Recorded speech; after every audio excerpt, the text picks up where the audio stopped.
So we're here in Charleston, South Carolina. Not only one of America's oldest cities, but now one of the country's most visited cities. And we're going to try to visit as many cool places as possible.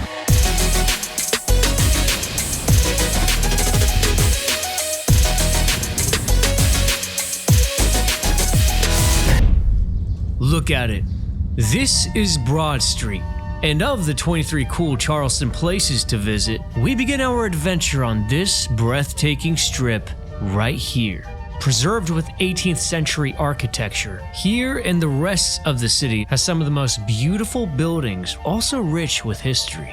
And as you'll see, I'm convinced that Charleston has something for everyone. You can tell that they really take good care of the buildings. As old as they are, look really beautiful. As soon as I got here, my very first impression was, kind of reminds me of the movie The Patriot. Then I rewatched The Patriot, and yes, that movie actually took place at the beginning in Charlestown. It was originally called Charlestown at the time, named after King Charles, one of the British kings. The unique, beautiful, pristine architecture here, I absolutely love it. So one of the first things you'll see here on Broad Street in Charleston is St. Michael's Church. George Washington himself worshipped here at St. Michael's and St. Phillips churches.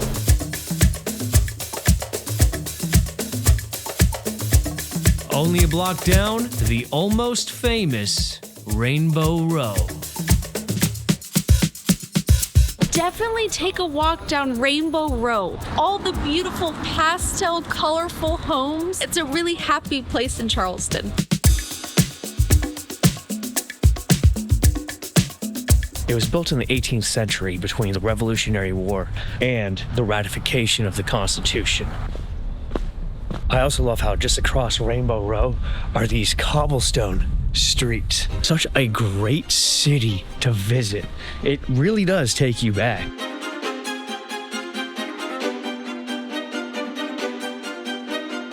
We're at the Joe Riley Waterfront Park.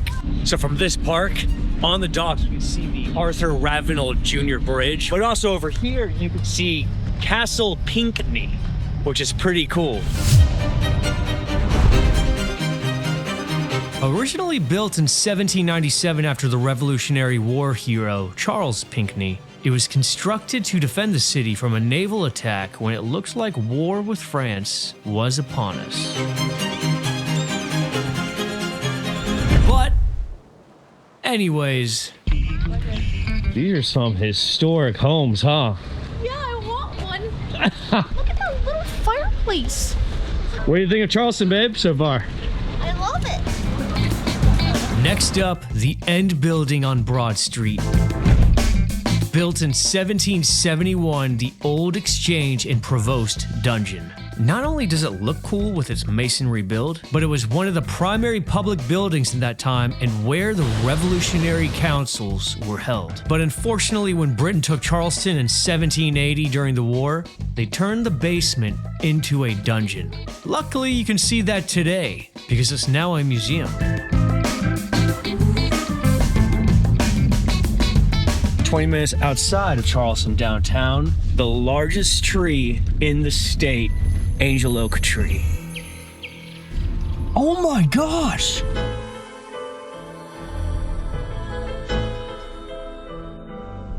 It looks fake. And massive, and like how twisty the limbs are, and it literally looks like a tree that would be on the set of Harry Potter and the Forbidden Forest.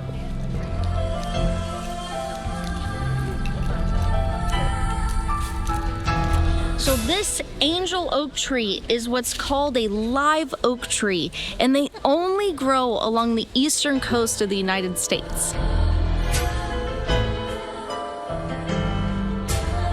It's one of the oldest living things east of the Rocky Mountains. Estimates of the age of this tree is anywhere between 400 and 1,500 years old. And I love how long the branches are. Longest limb is 89 feet long. And this massive circumference of this tree is 31.5 feet. It's like a beautiful work of art. All the limbs. The next place was the Magnolia Plantation, and this place was truly remarkable. Not only is it America's oldest romantic garden, but it also had the Audubon Swamp, which was the best hike in the city, along with plenty of awesome wildlife. It was so much fun, we actually decided to make a full video out of it, which I'll link to at the end.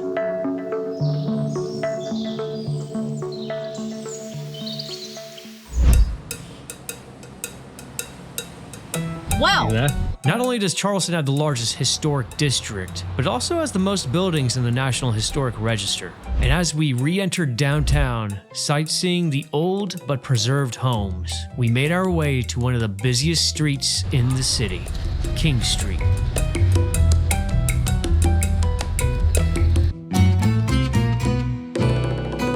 This is where all the shopping is, so if you love to shop, go on King Street.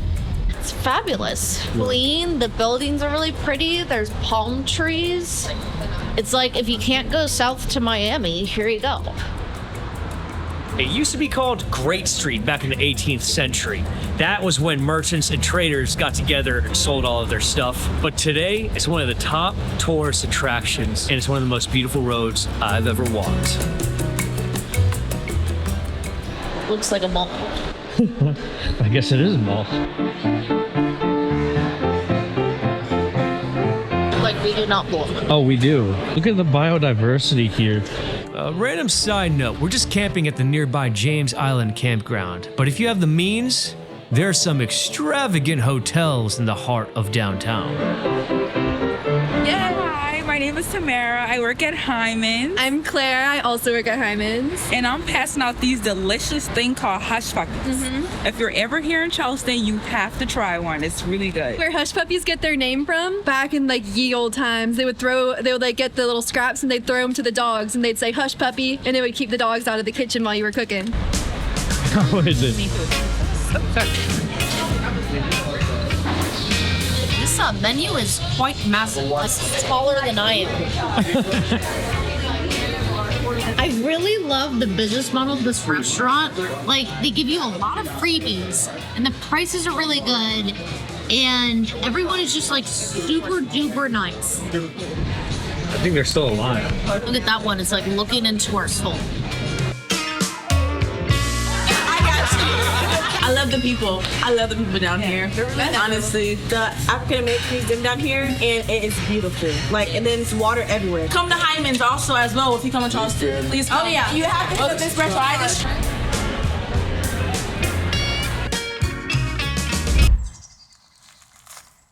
The next day, as we made our way to Fort Moultrie, we crossed over another Charleston landmark. Right now, we're crossing over the Arthur Ravenel Jr. Bridge. Beautiful bridge. I feel very safe on this bridge.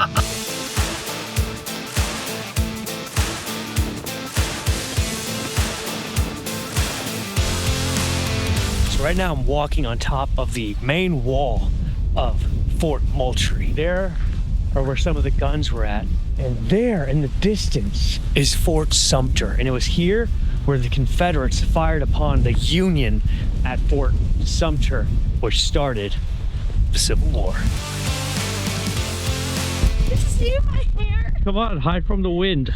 This does help against the wind. I wonder if they are the original steps. Look, it's even cracking. Those are the tunnels right there. Fort Moultrie was originally named Fort Sullivan, and it was built in 1776 of palmetto logs, which inspired South Carolina being named the Palmetto State. Look how massive these Rodman guns are. When we get our future farm, we'll have to get one, and no one will mess with us. Yeah, we'll just like stick it out the window. So many different areas on this fort. We're about to go to some more over here. This gun is from 1862. That's wild. I wonder if this was the exact location where the Confederates were firing upon the Unions, because they are aiming right at Fort Sumter.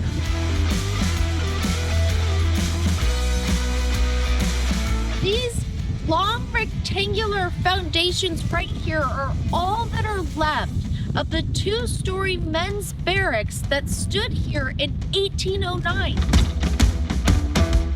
This is what is known as the Northwest Bastionette to repulse an expected land attack. Bricks from 1860. I don't know what they are, but we're gonna find out what they are. This was built in 1820. It's called a traverse. It was built to protect the main powder magazine from projectiles. Ooh, that's an old door. Oh, that's cool. That may be the original barrels. I don't know. I know we mentioned the Revolutionary War and the Civil War, but you also have to think about the World War II era between 1941 and 1945. After the bombing of Pearl Harbor, American war mobilization accelerated quickly. At Fort Moultrie, new and improved gun batteries were added. This is where I'd want to work, right here, and just see this breathtaking view. If you want to see some really cool history here in or near Charleston, but you don't want to pay that much money, Fort Moultrie is a good choice. And you can also see Fort Sumter in the distance as well. Yeah, definitely, absolutely worth it. Now going back to downtown.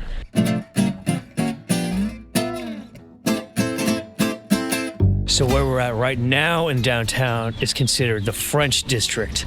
A lot of 18th, 19th century architecture looks absolutely stunning. The various types of buildings throughout many significant time periods in American history. Really awesome.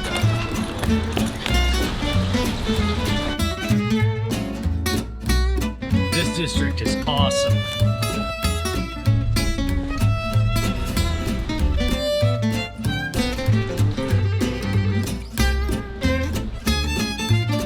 Personally, I love how peaceful and quiet it is.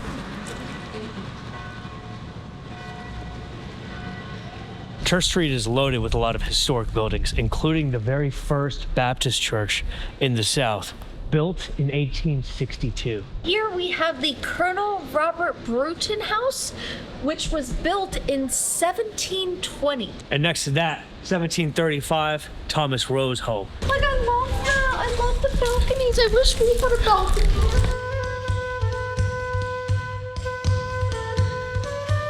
There's just all these oak trees arching over the road. And so far in downtown Charleston, my favorite part is definitely walking along Church Street. It's so peaceful, beautiful, and incredibly historic.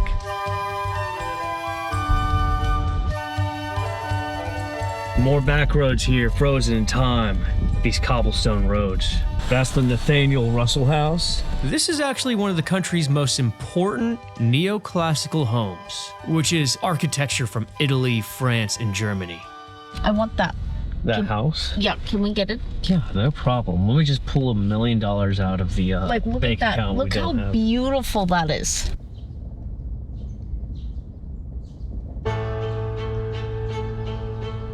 Here is the Heyward, Washington. Built in 1772, this is where one of the signers of the Declaration of Independence used to live, Thomas Heyward Jr. Also, when George Washington visited Charleston in 1791, this is where he stayed at.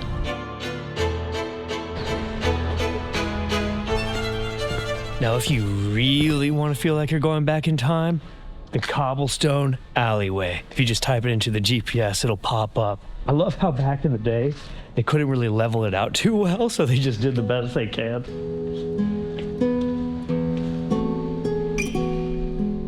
For a large city, it's very quiet in the morning time. Just 10 a.m., you can hear the church bells in the background. Pretty cool. Coming up on an even smaller alley,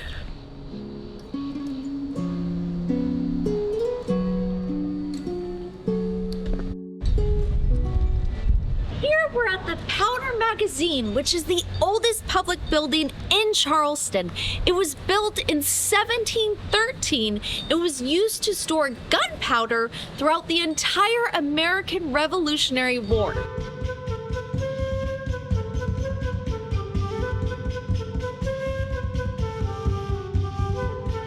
Isn't that house cool?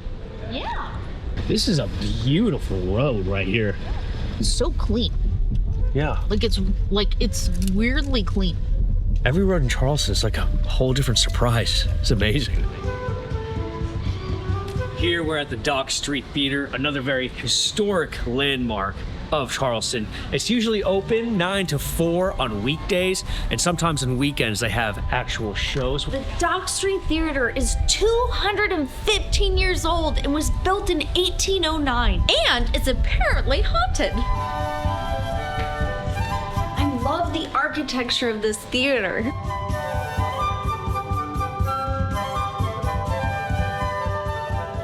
I'm just guessing, but I'm pretty sure that's Sean O'Malley's church right there. Close, but not quite, Tony. This vibrant pink church is the Huguenot French Protestant church. Not only is it the only active Huguenot church in the country, it's also the oldest Gothic revival church in the state, built in 1844. Furthermore, the French Huguenot congregation in Charleston goes back even further to roughly the 1680s. Fitting, it's located within the French Quarter.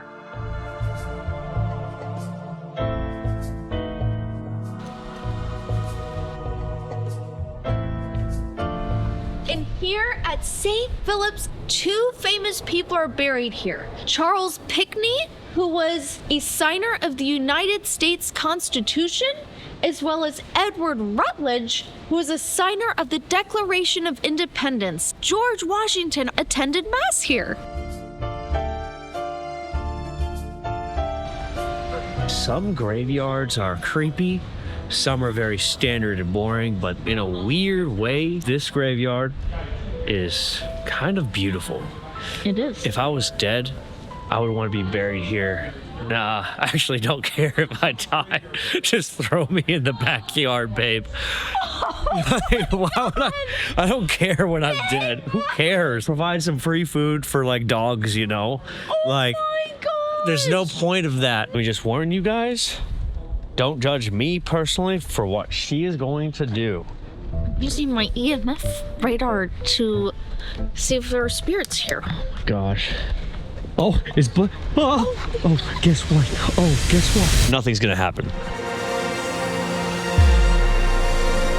So on the other side of Broad Street, next to the historic homes, is the St. John the Baptist Cathedral. This cathedral has stunning Gothic-style architecture, and it's another notable landmark in the city. If you were wondering why Charleston has so many epic historic churches, well, the original colony was established with the principle of religious freedom since roughly 1670 to the 1700s. In general, if you're an architecture lover, history buff, or both, this really is the perfect city to visit. And best of all, sightseeing in nearly all of these locations is free.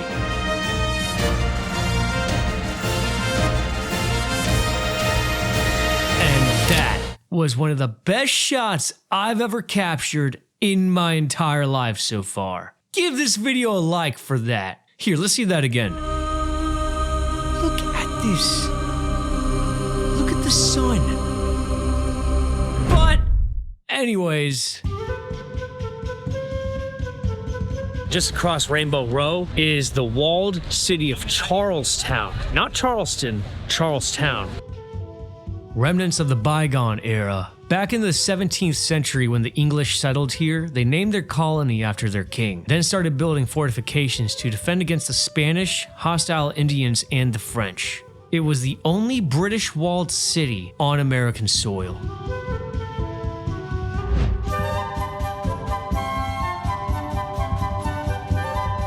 In case you need a sit-down break in this area, the Washington Square down the road is a good place. It has many cool monuments, including, of course, George Washington.